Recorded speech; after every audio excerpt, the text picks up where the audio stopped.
अल्लाहुम्मा बारिक अला मुहम्मद व अला आलि मुहम्मद कमा बारकत अला इब्राहीम व अला आलि इब्राहीम इन्नका हमीदुम मजीद। आज हमारा दर्स कुरान 15वें पारे की सूरतुल कहफ से शुरू होगा। उसके अंदर 4 बातें बयान की जाएंगी, 4 अहम नुकात। नंबर 1, सूरतुल कहफ का तारुफ़। नंबर 2, सूरतुल कहफ के फ़ज़ाइल। नंबर 3, सूरतुल कहफ का पहला जो रकू है उसके जो फ़ज़ाइल हैं। और नंबर 4, इस सूरत के नाज़िल होने की जो वजह है उसको बयान किया जाएगा। सबसे पहले इस सूरत का तारुफ़ ये है कि सूरतुल कहफ 15वें पारे की निस्फ़ के एक रकू के बाद शुरू होती है और इस सूरत के अंदर 12 रकू और 110 आयात हैं और ये सूरत मक्की है। मक्की सूरत के मुतालिक आप लोगों को इल्म होगा कि मक्की और मदनी सूरत क्या होती है। एक दफ़ा फिर बता देता हूँ कि नबी अलैहिस्सलाम की कुल उम्र 63 साल है। उसमें 40 साल की उम्र में नबी अलैहिस्सलाम को अल्लाह रब्बुल इज़्ज़त ने नबूवत अता फरमाई। उसके बाद 40 साल के बाद 23 साल रह गए जो नबूवत के साल हैं। 23 साल में से 13 साल मक्का के अंदर गुजारे और 10 साल मदीना में गुजारे।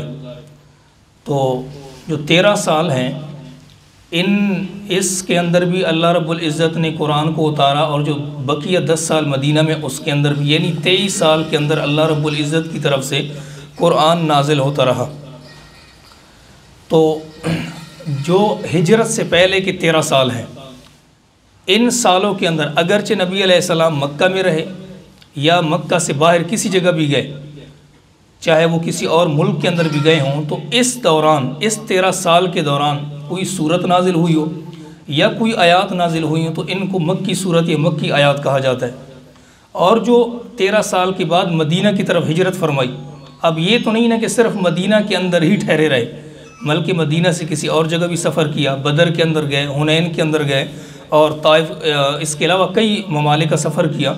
तो जहाँ जहाँ भी आयात नाजिल होती रही, तो हिजरत के बाद चाहे वो किसी और जगह भी थे, तो जो सूरतें और जो आयात नाजिल होती रहीं तो उन सूरत को और उन आयात को मदनी सूरत कहा जाता है और मदनी आयात कहा जाता है।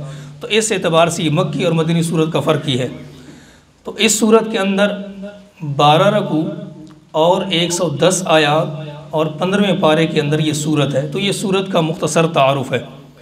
और इस सूरत को सूरतुल कहफ क्यों कहा गया, इस सूरत का नाम कोई और क्यों नहीं रखा गया? तो इस सूरत का नाम सूरतुल कहफ इसलिए रखा गया कि इस सूरत के अंदर कुछ ऐसे नौजवान जिन्होंने एक जालिम और जाबिर बादशाह, मुशरिक बादशाह से पनाह ली एक गार के अंदर, तो उस गार का जो वाक़या है वो इस सूरत के अंदर बयान किया गया। अल्लाह रब्बुल इज़्ज़त ने बयान फरमाया। तो उस वजह से इस सूरत का नाम अल्लाह रब्बुल इज़्ज़त ने सूरतुल कहफ रखा है। तो ये इस सूरत के नाम के रखने की वजह है कि क्यों इसका नाम रखा गया। उसके बाद इस सूरत के फ़ज़ाइल क्या है। इस सूरत के कई एक फ़ज़ाइल अहादीस मुबारक के अंदर रसूलुल्लाह सल्लल्लाहु अलैहि वसल्लम ने इसके फ़ज़ाइल बयान फरमाए। नंबर 1, तफ़सीर रूहुल मानी जिल्द 15 सफ़ा 199 के अंदर हदीस मुबारक मौजूद है। रसूलुल्लाह सल्लल्लाहु अलैहि वसल्लम ने फरमाया कि सूरतुल कहफ ये वाहिद सूरत है कि जो बिल्कुल इकट्ठी नाजिल हुई है, यानी ये नहीं कि कुछ आयात नाजिल, बल्कि 110 आयात एक बार ही नाजिल फरमाए। और जब इस सूरत को नाजिल किया गया तो 70,000 फरिश्ते इस सूरत के साथ अल्लाह रब्बुल इज़्ज़त ने उतारे हैं। तो ये एक सूरत की कितनी बड़ी फजीलत है। और नंबर 2, अत-तरगीब व तरहीब किताब का नाम है। जिल्द नंबर 1 है और सफ़ा नंबर 298 है। इसके अंदर रसूलुल्लाह सल्लल्लाहु अलैहि वसल्लम फरमाते हैं, हदीस मुबारक है कि रसूलुल्लाह सल्लल्लाहु अलैहि वसल्लम ने फरमाया कि जो बंदा जुम्मा के दिन ये सूरतुल कहफ पढ़ता है तो उसके पाँव से लेकर आसमान तक जितनी भी जगह है उसको अल्लाह रब्बुल इज़्ज़त इसके लिए नूर से भर देते हैं।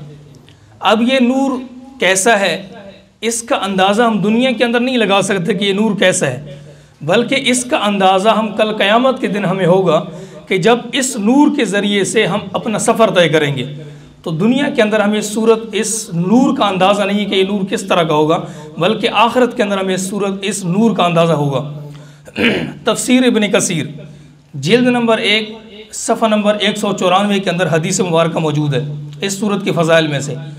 रसूलुल्लाह सल्लल्लाहु अलैहि वसल्लम ने फ़रमाया कि जो बंदा जुम्मा के दिन इस सूरत की तिलावत करता है, जो बंदा जुम्मा के दिन इस सूरत की तिलावत करता है, तो इस जुम्मा से लेकर गुज़श्ता जुम्मा जो गुज़रा है, इसके दरमियान जितने भी इस बंदे ने गुनाह की अल्लाह रब्बुल वो सारे मुआफ़ फरमा देते हैं। अब यहाँ पर एक और मसला भी समाअत फरमाएं कि क्या कबीरा गुनाह भी मुआफ़ हो जाते हैं या सगीरा गुनाह, या दोनों गुनाह मुआफ़ हो जाते हैं। तो इसके बारे में मसला ये है कि जो अहादीस के अंदर रिवायात इस तरह की आती हैं कि फ़लाँ बंदा अमल करेगा तो उसके गुनाह माफ़ हो जाएंगे सारे के सारे। मिसाल के तौर पर एक हदीस मुबारक के अंदर आता है कि जो बंदा हर फ़र्ज़ नमाज के बाद 33 मरतबा सुबहानल्लाह, 33 मरतबा अल्हम्दुलिल्लाह और 34 मरतबा अल्लाहु अकबर, और एक सूरत के अंदर आता है कि 33 मरतबा अल्लाहु अकबर और 1 मरतबा ला इलाहा इल्लल्लाह पढ़ता है, तो अल्लाह रब्बुल इज़्ज़त उसके अगर समुंदर के झाग के बराबर भी गुनाह होंगे अल्लाह सारे माफ़ फरमा देंगे। तो ये क्या वाक़ियतन ये सारे के सारे गुनाह माफ़ हो जाएंगे जो सगीरा और कबीरा है, या सिर्फ सगीरा या सिर्फ कबीरा। तो इसके बारे में मसला ये है कि ये जो अहादीस फ़ज़ाइल की आती है कि जिसके अंदर आता है कि उस बंदे के सारे गुनाह माफ़ हो जाएंगे, तो इन गुनाहों की मुआफ़ी से मुराद वो गुनाह हैं जो छोटे गुनाह हैं, सगीरा गुनाह, कबीरा गुनाह। ये अगर अल्लाह रब्बुल इज़्ज़त अपने फ़ज़ल से माफ़ फरमा दें तो अल्लाह रब्बुल इज़्ज़त कौन पूछने वाला है। हाँ, लेकिन अल्लाह रब्बुल इज़्ज़त का कानून और अल्लाह रब्बुल इज़्ज़त की ये तरतीब रही है कि ये तरतीब है कि जो कबीरा गुनाह है वो बग़ैर मुआफ़ी के माफ़ नहीं होते। कबीरा गुनाहों से मुराद कत्ल कर देना, ना हक झूठ बोलना, गालम गलोच निकालना और इस तरह के जो गुनाह हैं, चुगली करना, तो ये कबीरा गुनाह हैं, तो ये बग़ैर मुआफ़ी के माफ़ नहीं होंगे। तो अहदीस मुबारक के अंदर जो आया है कि रसूलुल्लाह सल्लल्लाहु अलैहि वसल्लम ने फरमाया कि जो सूरतुल कहफ जुमा के दिन तिलावत करेगा तो इस जुमा से गुज़श्ता जुमा के अंदर जितनी भी इसने गुनाह की वो सारे के सारे माफ़ हो जाएंगे।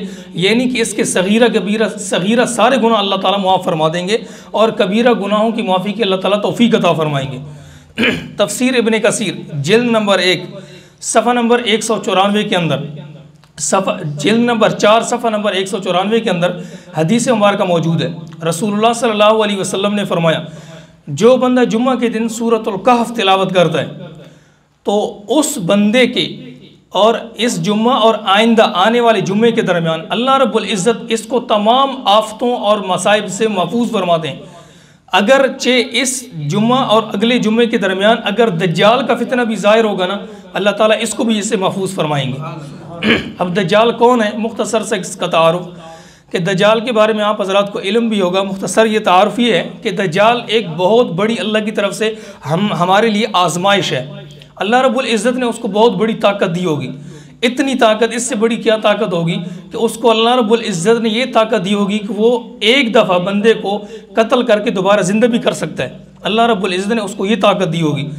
तो अल्लाह रब्बुल इज़्ज़त ने उसको और भी कई इस तरह की कि मिसाल के तौर पर वो कहेगा कि मैं खुदा हूँ, वो खुदाई का दावा करेगा। वो किसका दावा करेगा जी? वो खुदाई का दावा करेगा कि मैं खुदा हूँ, मैं अल्लाह हूँ, मुझे मानो, मैं अल्लाह, मुझे मानो।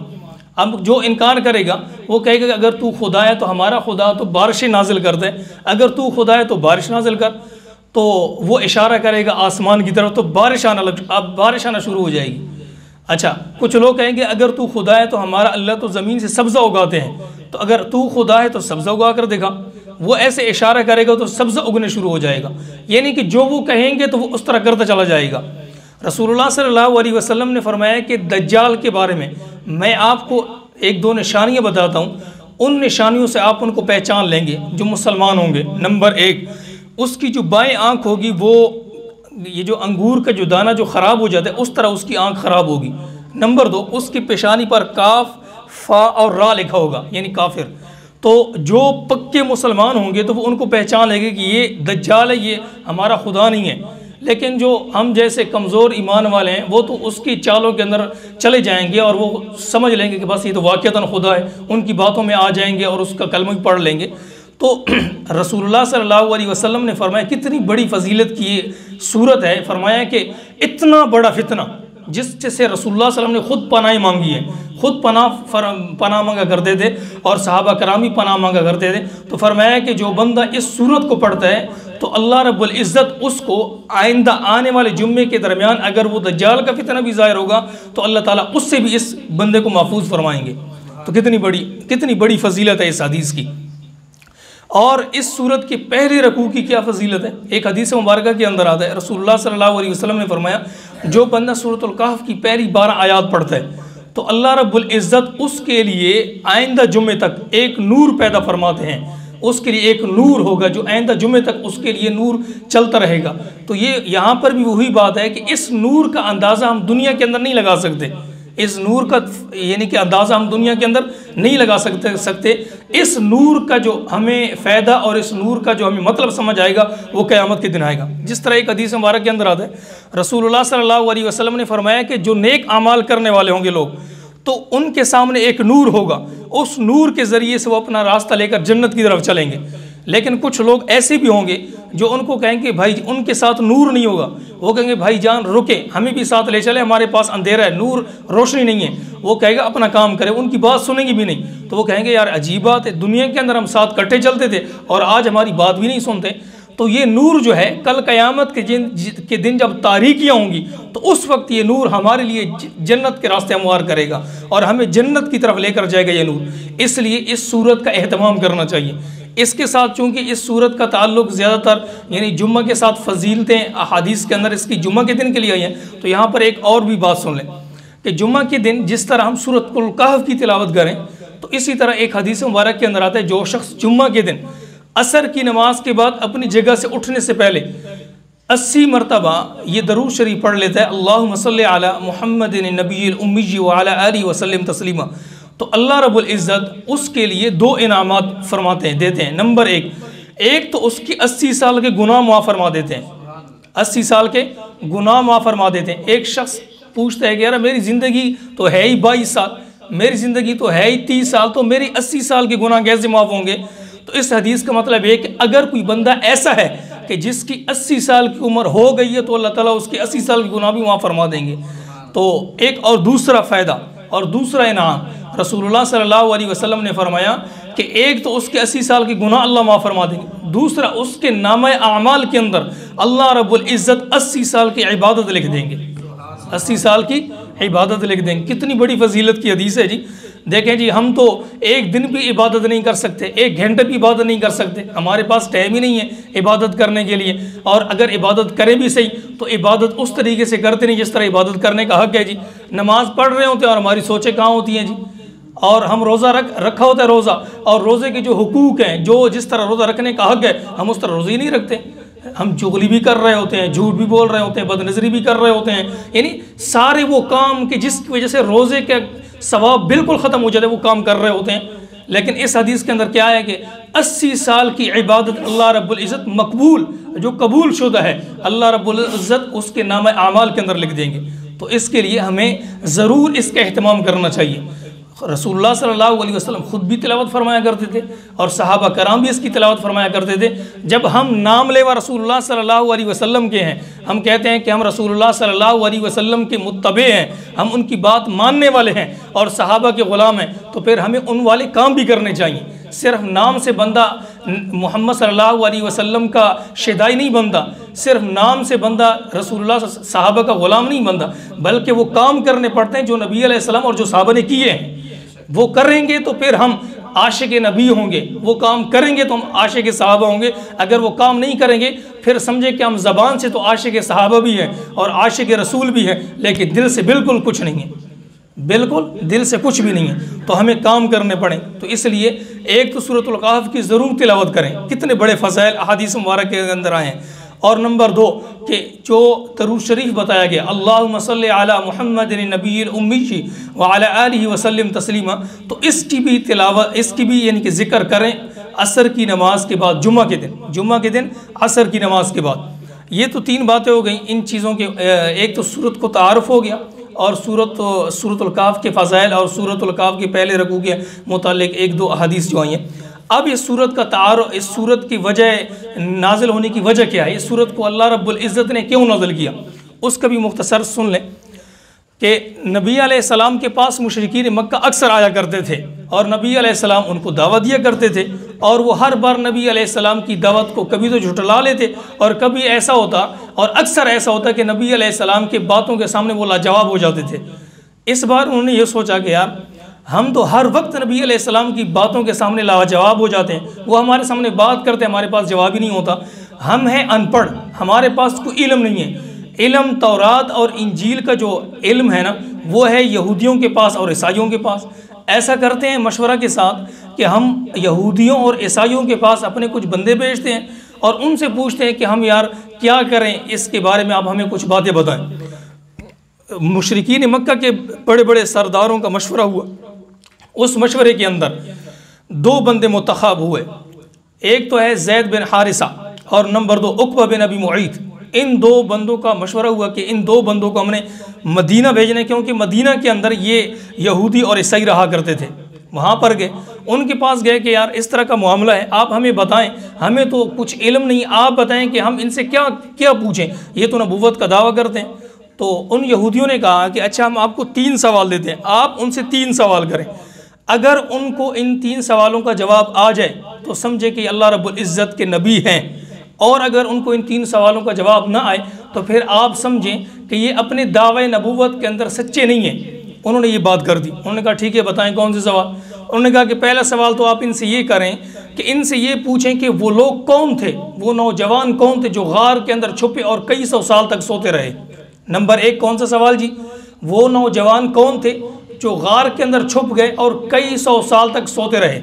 नंबर 2 उनसे पूछें कि वो ज़ुल्करनैन कौन था जिसने पूरी दुनिया पर पूरी दुनिया को पूरी दुनिया पर फतह हासिल करने के लिए उसने मशरिक़ और मगरिब का सफ़र किया और उसका किस्सा क्या है।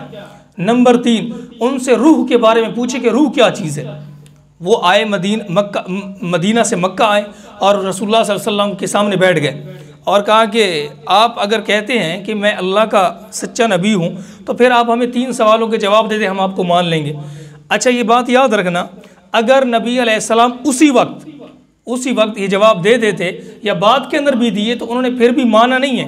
ये बस जानबूझकर जान छुड़ाने के लिए, ताकि कहीं पर नबी अलैहिस्सलाम लाजवाब हो जाए तो हमें एक तमगा मिल जाए और हमारे पास एक सर्टिफिकेट हो के देखे जी हमने तो उनको लाजवाब कर दिए, तो वैसे हैं ऐसे हैं। नबी अलैहिस्सलाम ने हर मौके पर इनका जवाब दिया, लेकिन फिर भी उन्होंने चूँकि पक्के, अल्लाह रब्बुल इज़्ज़त ने कुरान के अंदर क्या फरमाया, ख़तमल्लाहु अला कुलूबिहिम व अला समअहिम व अला अबसारिहिम ग़िशावा, तो इनके दिलों पर मोहर है, इनके आँखों पर पर्दा है, इनके कानों पर भी पर्दा।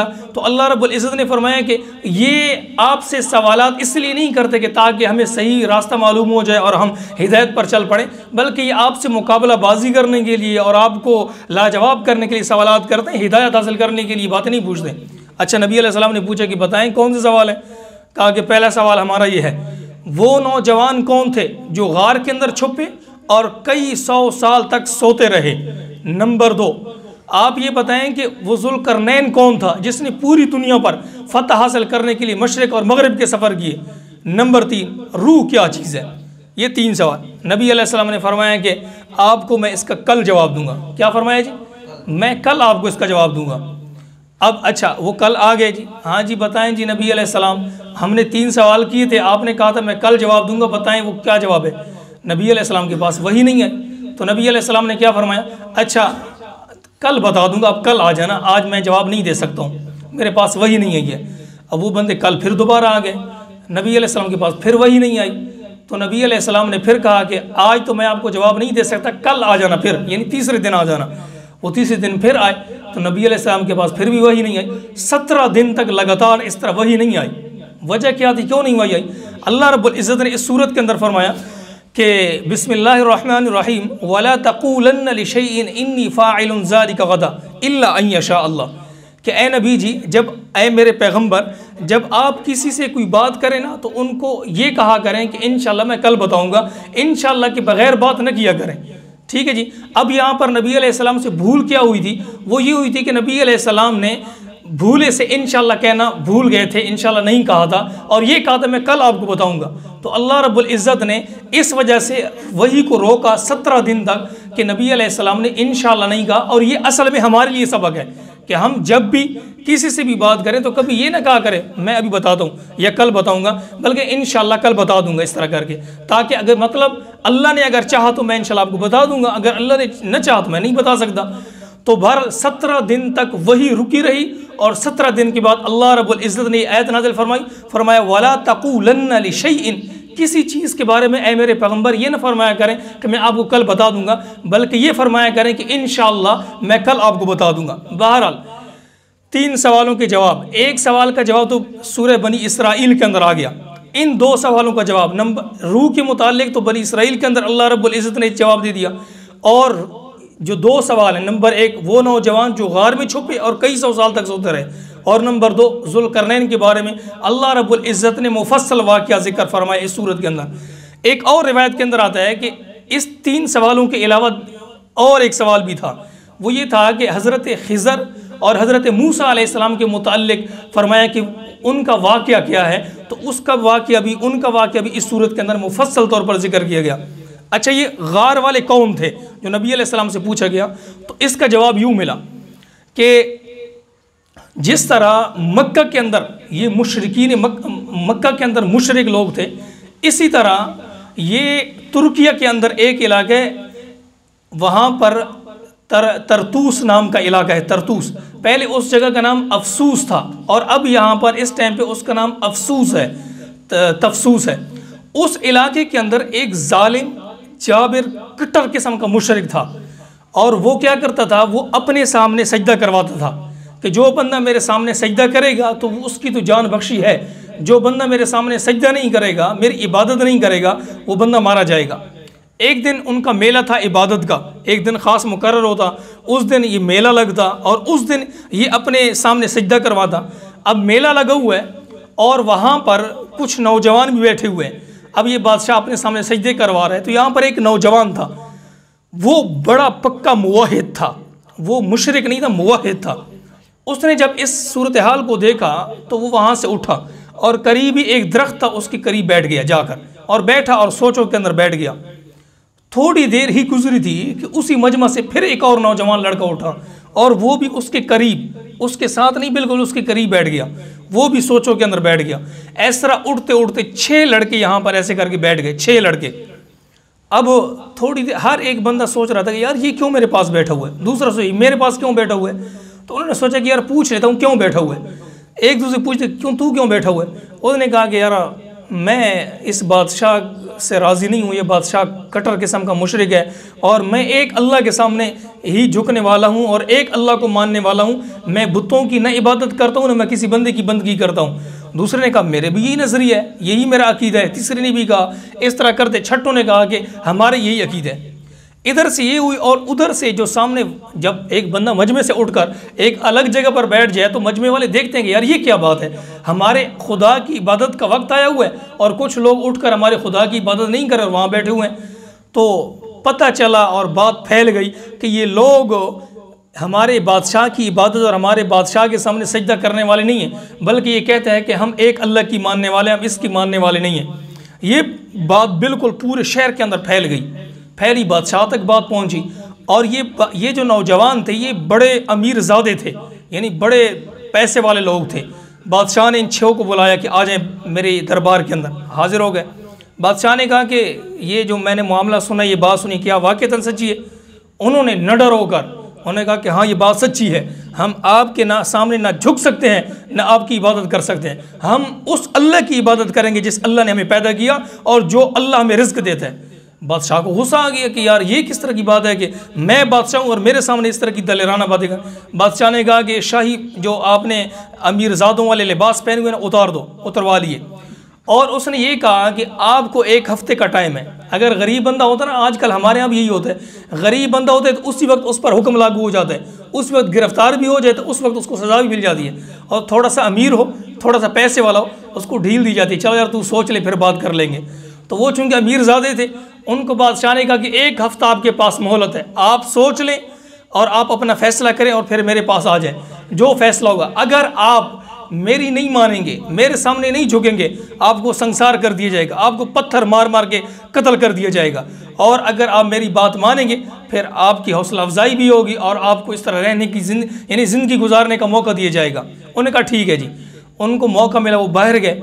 उन्होंने एक रात मशवरा किया, यार बात ये तो बड़ी अजीब किस्म की है, हम तो किसी सूरत में भी अल्लाह का इनकार नहीं कर सकते। मिसाल के अगर अल्लाह का इनकार करेंगे हमने अपनी दुनिया को ही बर्बाद करना है, आखिरत को बर्बाद करना है। और अगर हमने मिसाल के तौर पर दिल से तो इनकार न किया, ज़बान से कह दिया कि हाँ हम तेरी इबादत कर अल्लाह की नहीं करते, ये तो हम मुनाफ़िक़त है हमारी, ये तो धोखा है, हम अपनी ज़ात के साथ और अल्लाह के साथ धोखा कर रहे हैं। तो उन्होंने कहा कि नहीं, ऐसे नहीं हो सकता है, हमने इसी अकीदे पर रहना है जिसके लिए जो कुछ कुर्बानी भी करनी पड़ी कुर्बानी करेंगे, लेकिन इस तरह करके बादशाह के सामने हम उसकी इबादत नहीं कर सकते। उन्होंने कहा फिर क्या करें?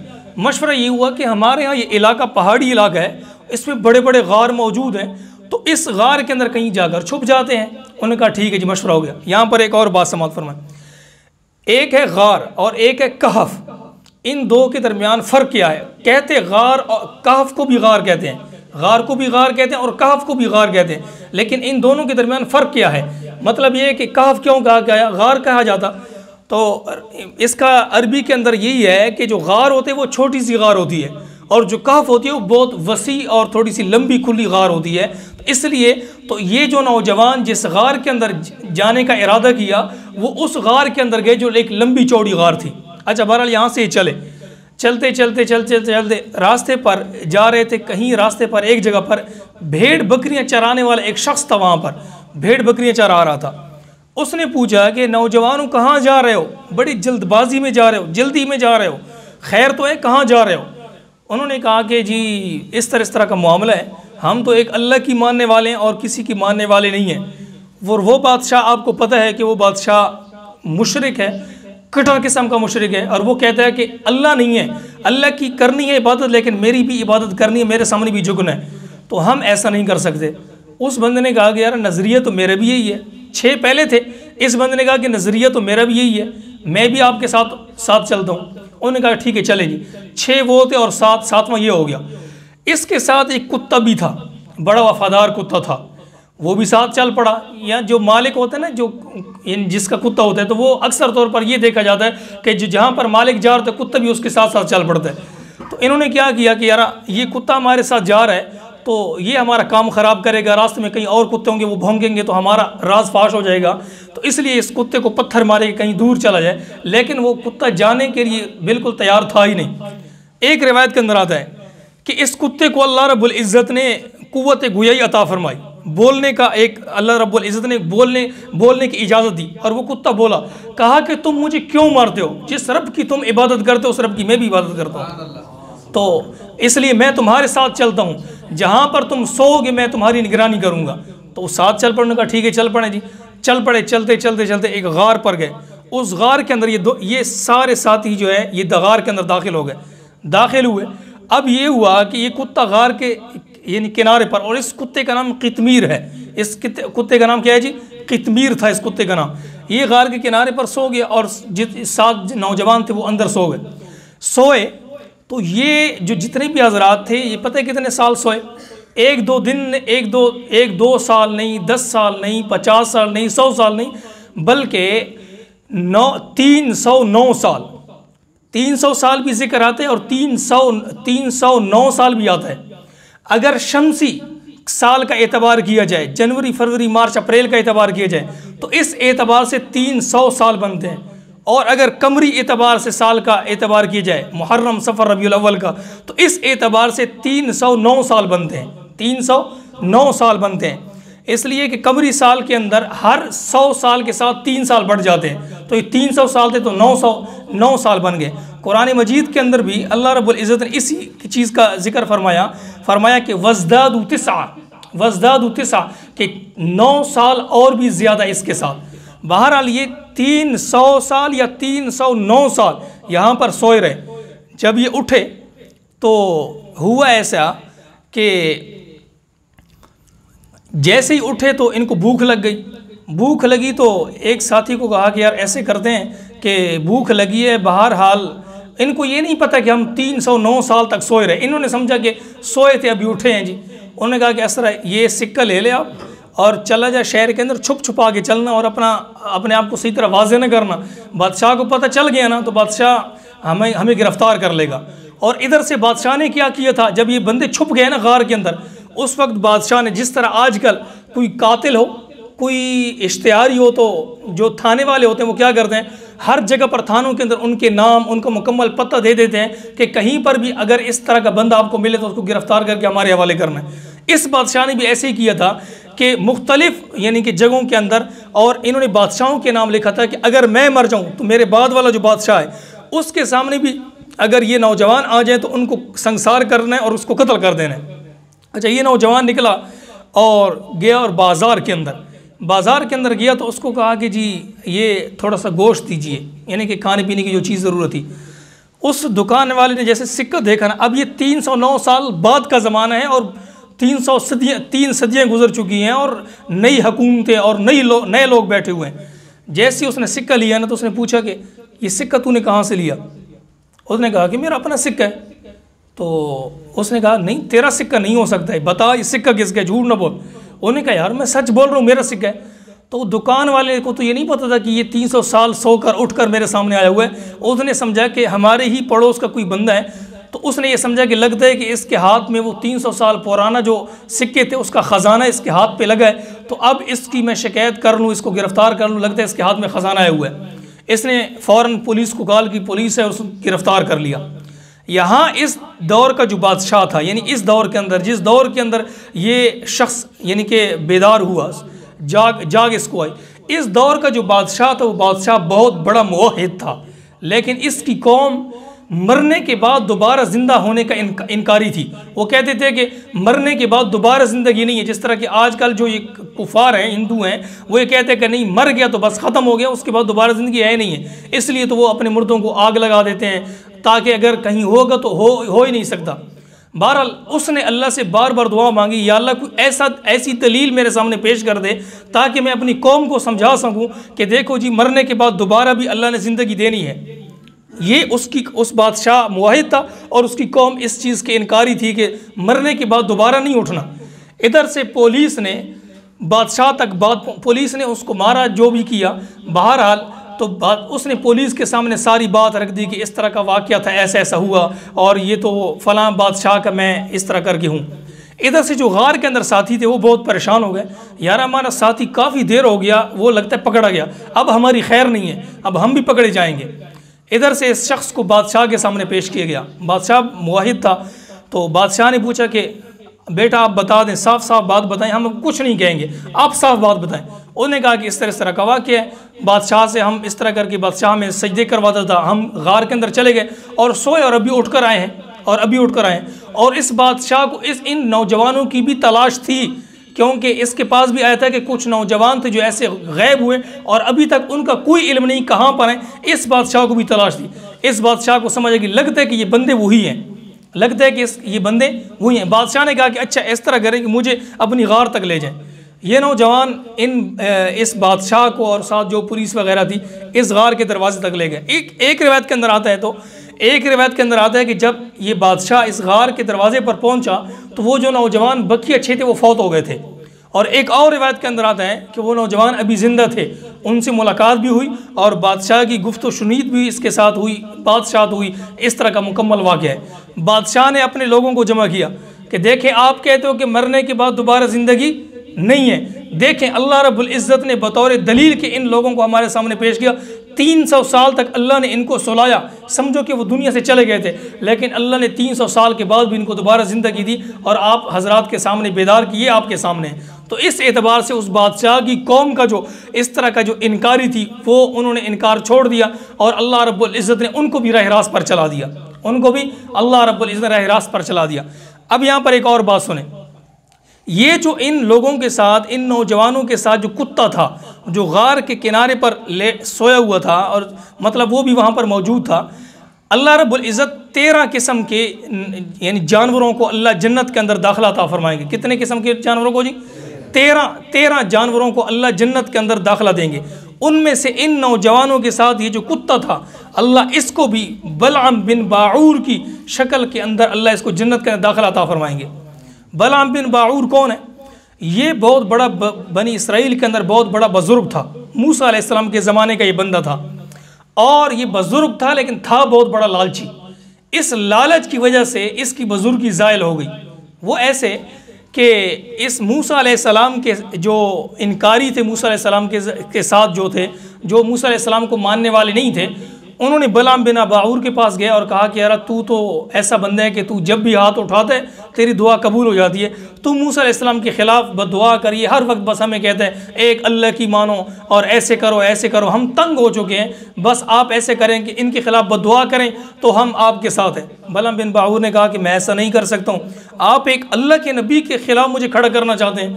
तो उन लोगों को इल्म था ना कि ये बहुत बड़ा लालची है, सब्र करो, इसका तरीका क्या है, किस तरह इसको मनाते हैं। अगली बार आए ना तो उन्होंने तोहफ़े तहाइफ इसके पास ले आए, कहा कि जी हज़रत ये आपके लिए है, बस आप बहुत नेक आदमी हैं, बड़े अच्छे हैं, ये आपके लिए तोहफ़ा है जी। अच्छा जी, वो खुश हो गए जी, जज़ाकल्लाह जज़ाकल्लाह। थोड़ी देर बाद हज़रत एक अर्ज़ है जी, फरमाएं जी क्या अर्ज़ है? मूसा अलैहिस्सलाम के ख़िलाफ़ थोड़ी सी बददुआ कर दे, हम तंग हैं उससे। उन्होंने कहा अच्छा इसलिए तुम आए थे, इसलिए तोहफ़े लेकर आए हो? मैं नहीं करता हूँ, चलो दफ़ा हो जाओ यहाँ से। अच्छा वो चले गए। उन्होंने सोचा कि अभी इसकी लालच की जो वो है ना, अभी इसकी लालच पूरी नहीं हुई है, सब्र करो, इसके साथ कुछ और काम कर दें। अगली बार आए ना कुछ दिनों के बाद तो तोहफ़े तहाइफ भी लेकर आए, सोना भी लेकर आए, जवाहिर भी लेकर, हीरे वगैरह साथ लेकर आए, बहुत बड़ा माल लेकर आए। और बादशाह ने जब देखा ना, वो बलआम बिन बाऊर ने जब देखा, कहा कि जी हज़रत बस दिल कर रहा था कि आप अल्लाह के बहुत बड़े वली हैं, औलिया की खिदमत करना हमारे ऊपर फ़र्ज़ है, हम आपकी खिदमत के लिए ये हाज़िर हैं और आपकी खिदमत करना चाहते हैं। उसने जब ये देखा ना तो उसके अंदर थोड़ी सी लालच आई। उन्होंने कहा कि अच्छा जी आपकी कोई अर्ज़ हो, कोई बात हो तो मैं आपकी मानने के लिए तैयार हूँ। उन्होंने कहा कि जी बस वही हमारी एक ही बात है, थोड़ी सी मूसा अलैहिस्सलाम के ख़िलाफ़ बददुआ कर दें, हम आपकी गर्विद हैं, ये है वो है। उन्होंने कहा अच्छा ठीक है जी। उसने हाथ उठाए, उन्होंने कहा कि या अल्लाह मूसा अलैहिस्सलाम का नाम ज़बान से लेते ही ज़बान रुक गई उसकी। किसके ख़िलाफ़ ज़बान दराज कर रहा था? बददुआ, एक वक्त के नबी के ख़िलाफ़। ज़बान वहाँ पर बंद हुई और ज़बान लुढ़की और नाफ तक, पेट तक ऐसे आकर लुढ़क गई, यानी कि ज़बान ऐसी बड़ी हो गई और भौले कुत्ते की तरह ये ऐसा हो गया और ऐसे हाँफता था और ऐसे फिरता था गलियों के अंदर ऐसे फिरता था। और फिर अल्लाह रब्बुल इज़्ज़त ने उसको ऐसे ज़लील और रसवा होकर दुनिया से उसको, यानी कि दुनिया से जब गया तो ज़लील और रसवा होकर गया दुनिया से। क्यों? एक वक्त के नबी के ख़िलाफ़ था, तो अल्लाह का वली बुजुर्ग था, लेकिन जब एक अल्लाह के नबी के ख़िलाफ़ इसने जुर्रत की बददुआ की तो अल्लाह रब्बुल इज़्ज़त ने दुनिया के अंदर ऐसे ज़लील और रसवा किया। इससे हमें एक और सबक भी मिलता है कि देखें अम्बिया, ये जो उलमा है ये अम्बिया के वारिस हैं। किसके वारिस हैं जी? अम्बिया अलैहिस्सलाम के वारिस हैं। तो जिस तरह मूसा अलैहिस्सलाम के जो मानने वाले हैं, इसी तरह रसूलुल्लाह सल्लल्लाहु अलैहि वसल्लम के जो मानने वाले और ये जो उलमा हैं ये अम्बिया के वारिस हैं, ये भी अम्बिया के वारिस हैं। तो जिस तरह अम्बिया अलैहिस्सलाम के ख़िलाफ़ ज़बान दराजी करने से अल्लाह रब्बुल इज़्ज़त दुनिया के अंदर लोगों को ज़लील और रसवा कर देते हैं, इसी तरह आज के जो उलमा के ख़िलाफ़ लोग ज़बान दराजी करते हैं, उलमा के ख़िलाफ़ बकवासात करते हैं, आप लोगों ने ख़ुद देखा होगा आंखों के सामने कि अल्लाह उनको दुनिया के अंदर ज़लील और रसवा करते हैं। और हज़रत इमाम अहमद बिन हम्बल रहमतुल्लाह अलैह का एक कौल है, फरमाया कि जो शख्स उलमा के ख़िलाफ़ ज़बान दराजी करता है, उलमा के ख़िलाफ़ भौंकता है, फरमाया कि अगर कब्र के अंदर उसके चेहरे को किबला की रुख भी कर दो ना, अल्लाह उसके चेहरे को किबला के रुख से दूर हटाकर दूसरी तरफ उसका रुख कर देते हैं। तो ये दुनिया के अंदर अल्लाह रब्बुल इज़्ज़त ने उसके लिए रसवाई रखी है जो उलमा के ख़िलाफ़ बात करता है। उलमा अम्बिया के वारिस हैं, इसलिए रसूलुल्लाह सल्लल्लाहु अलैहि वसल्लम ने फरमाया कि अम्बिया की इज़्ज़त, उलमा की इज़्ज़त करो, उलमा की इज़्ज़त करो। तो ये एक इस वाक़े के अंदर एक बात आ गई। तो ये इन नौजवानों का वाक़या था जो अल्लाह रब्बुल इज़्ज़त के वहदानियत के कायल थे और अल्लाह रब्बुल इज़्ज़त के मानने वाले थे, और एक जालिम जाबिर और कट्टर मुशरिक के सामने डट कर खड़े हो गए। तो इसी तरह आज भी अगर हम अल्लाह रब्बुल इज़्ज़त की वहदानियत को लेकर खड़े होंगे और मुशरिकों के सामने शीशा पिलाई हुई दीवार बनकर खड़े होंगे और उनकी नहीं मानेंगे बल्कि उनके ख़िलाफ़ खड़े होंगे, एक उस अल्लाह की मानेंगे जिस अल्लाह ने हमें पैदा किया, उस एक अल्लाह की मानेंगे जिस अल्लाह रब्बुल इज़्ज़त, जो अल्लाह रब्बुल इज़्ज़त हमें रिज़्क़ दे रहा है और जिस अल्लाह रब्बुल इज़्ज़त ने हमें ये ज़िंदगी दी है और जिस अल्लाह रब्बुल इज़्ज़त के हाथ के अंदर ज़िंदगी और मौत का कब्ज़ा है और वो अल्लाह जिसने पूरी दुनिया को, कायनात को बनाया है, और वो अल्लाह के जिसने एक दिन ऐसा भी आएगा कि पूरी दुनिया ख़त्म हो जाएगी और एक वो अल्लाह वहदहू ला शरीक कायम और दायम रहेगा, तो उस अल्लाह रब्बुल इज़्ज़त की मानिए, उसके अलावा किसी की भी नहीं माननी। तो इस वाक़या से हमें चंद एक नुकात मिले। एक तो ये है कि हमने इन नौजवानों की तरह, इन नौजवान देखें जी, नौजवानी की ज़िंदगी है, लेकिन फिर भी उन्होंने नौजवानी की ज़िंदगी के अंदर जालिम के सामने झुके नहीं हैं और अल्लाह के ख़िलाफ़ नहीं खड़े हुए, बल्कि अल्लाह के सामने खड़े हुए। इसीलिए तो एक हदीस मुबारक के अंदर आता है कि रसूलुल्लाह सल्लल्लाहु अलैहि वसल्लम कल क़यामत के दिन अर्श के सामने 7 से 8 किस्म के लोगों को अल्लाह अपने अर्श के नीचे साया अता फरमाएंगे। उनमें से एक वो आदमी भी होगा जो नौजवानी के अंदर अल्लाह रब्बुल इज़्ज़त की इबादत करता हो, नौजवानी के अंदर अल्लाह रब्बुल इज़्ज़त की इबादत करता हो। तो इसलिए जो हम में से नौजवान हैं, तो हमें कोशिश करनी चाहिए कि अल्लाह रब्बुल इज़्ज़त की ज़्यादा से ज़्यादा इबादत करनी चाहिए। देखें, एक हदीस मुबारक के अंदर आता है कि जो बंदा नौजवानी के अंदर इबादत करता है, वो बूढ़ा भी हो गया, अल्लाह रब्बुल इज़्ज़त उसकी नौजवानी की इबादत का सवाब बुढ़ापे के अंदर भी उसी के एतबार से अता फरमाएंगे। मिसाल के तौर पर एक बंदा जवानी के अंदर 2 रकत नमाज नफल पढ़ता है, 2 रकत नमाज नफल पढ़ता है, बुढ़ापे के अंदर कोई बंदा 70 रकत नफल पढ़ता है ना, इस नौजवान की जवानी की ज़िंदगी के जो 2 रकत नफल है, ये बूढ़े आदमी के 70 रकत नफल से भी अफजल है। लेकिन अगर कोई बंदा जवानी के अंदर उसकी आदत है, इबादत करता है, करता करता करता बुढ़ापे को चला गया, तो अल्लाह रब्बुल इज़्ज़त बुढ़ापे की ज़िंदगी के अंदर भी अल्लाह इसको उस जवानी की इबादत जितना अजर अता फरमाते रहेंगे। तो इसलिए नौजवानी के अंदर अल्लाह रब्बुल इज़्ज़त की इबादत करनी चाहिए। और इसी तरह अल्लाह रब्बुल इज़्ज़त हमें नबी अलैहिस्सलाम के नक्श कदम पर चलने की तौफ़ीक अता फरमाए, सहाबा कराम के नक्श कदम पर चलने की तौफ़ीक अता फरमाए। तो इस सूरत के ये 4 बातें इस सूरत के मुतालिक हुई। नंबर 1, सूरत का तारुफ़ और वजह तस्मिया कि इस सूरत का नाम सूरत क्यों रखा गया। नंबर 2, इस सूरत के फ़ज़ाइल हदीस मुबारक से, और इस सूरत के जो पहला रकू है इसकी फ़जीलत हदीस मुबारक से। और नंबर 4 कि इस सूरत को अल्लाह रब्बुल इज़्ज़त ने नाजिल क्यों की गई, नाजिल क्यों की। तो इस 4 बातों के मुतालिक ये बातें मुकम्मल हो गई। मुख्तसरन फिर 4 बातें अर्ज़ करने लगा हूँ। नंबर 1, इस सूरतुल कहफ पारा नंबर 15 के निस्फ़ के 1 रकू के बाद शुरू होती है। ये सूरत मक्की है। इस सूरत के अंदर 12 रकू और 110 आयात हैं। नंबर 2, साथ साथ वजह तस्मिया, इस सूरत का नाम सूरह कहफ क्यों रखा गया। इसलिए कि इस सूरत के अंदर उन नौजवानों का जिक्र है, उन नौजवानों का वाक़या बयान किया गया जिन नौजवानों ने एक जालिम बादशाह के सामने, जालिम बादशाह के सामने झुकने से इनकार करके एक गार के अंदर अपनी पनाह ली। तो उस वाक़या को अल्लाह रब्बुल इज़्ज़त ने इस सूरत के अंदर जिक्र फरमाया, इसलिए इस सूरत का नाम सूरतुल कहफ रखा गया। नंबर 2, इस सूरत की फ़ज़ाइल कई एक हदीस के अंदर आता है। एक हदीस के अंदर आता है कि जो बंदा जुम्मा के दिन सूरतुल कहफ पढ़ता है, अल्लाह रब्बुल इज़्ज़त उसके पिछले जुम्मे, इस जुम्मा से पिछले जुम्मे तक सारे गुनाह अल्लाह रब्बुल इज़्ज़त माफ़ फरमा देते हैं। नंबर 2, अल्लाह रब्बुल इज़्ज़त इसके लिए एक नूर पैदा फरमाएंगे जो इसके पाँव से लेकर आसमान तक पूरी जगह को भर देगा। नंबर 3, अगर इस जुम्मा से लेकर आइंदा जुम्मे तक अगर कोई फितने ज़ाहिर होंगे, अगरचे दज्जाल का फितना भी आएगा, अल्लाह रब्बुल इज़्ज़त उसको इससे महफूज फरमाएंगे। और नंबर 4, ये वो वाहिद सूरत है जो 110 आयात अल्लाह रब्बुल इज़्ज़त ने एक ही मरतबा नाजिल फरमाई और 70,000 फरिश्ते इस सूरत के साथ अल्लाह रब्बुल इज़्ज़त ने, और 70,000 फरिश्ते इस सूरत को लेकर आए। और चौथी बात कि इसका मुख्तसर तारुफ वो यही है कि 7 नौजवान थे जिन्होंने एक जालिम बादशाह के सामने उसकी इबादत से इनकार करके एक गार के अंदर छुप कर पनाह ली। तो अल्लाह रब्बुल इज़्ज़त ने इन नौजवानों की इस इबादत अल्लाह रब्बुल इज़्ज़त को इतनी पसंद आई कि अल्लाह रब्बुल इज़्ज़त ने इस सूरत के अंदर इनका मुकम्मल तारुफ और वाक़या बयान किया। और उन मुशरिकीन मक्का को रसूलुल्लाह सल्लल्लाहु अलैहि वसल्लम ने जवाब दिया जिन मुशरिकीन मक्का ने 3 सवाल किए थे। नंबर 1 कि वो नौजवान कौन थे जो गार के अंदर छुपे और कई साल तक सोते रहे। नंबर 2 कि ज़ुल्करनैन के बारे में हमें बताएं। और नंबर 3 रूह क्या चीज़ है। तो अल्लाह रब्बुल इज़्ज़त ने इन मुशरिकीन मक्का के सवालों के जवाब के अंदर अल्लाह रब्बुल इज़्ज़त ने इस पूरी सूरत को नाज़िल फरमाया। जो बातें कही गई अल्लाह रब्बुल इज़्ज़त हमें इन बातों पर अमल करने की तौफ़ीक़ अता फ़रमाए। व आख़िरु दावाना अनिल हम्दुलिल्लाहि रब्बिल आलमीन।